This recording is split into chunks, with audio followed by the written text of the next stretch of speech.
السلام علیکم۔ اس وقت کی بڑی خبر دریا چناب کے حوالے سے۔ دریا چناب میں ہیڈ مرالہ کے مقام پر پانی کی سطح میں مسلسل اضافہ۔ اس وقت ہیڈ مرالہ کے مقام پر پانی کی آمد 2,53,912 کیوسک جبکہ پانی کا اخراج 2,36,912 کیوسک ریکارڈ کیا گیا ہے۔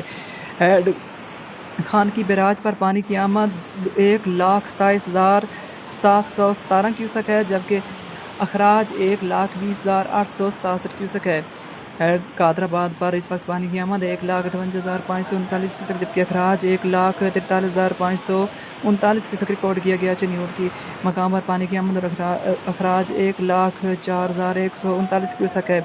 تریمو بیراج پر پانی کی آمد 64,483 کیوسک جبکہ اخراج 50,983 کیوسک ریکارڈ کیا گیا۔ دوسری جانب ہیڈ سلیمان کی پر دریا ستلج میں پانی کی سطح میں کچھ اضافہ ریکارڈ کیا گیا ہے۔ پانی کی آمد 17,750 کیوسک جبکہ اخراج 675 کیوسک ریکارڈ کیا گیا ہے۔ آل پاکستان ریور اپڈیٹ پر مزید اپڈیٹس کے لیے ہمارا چینل یوٹیوب پر سبسکرائب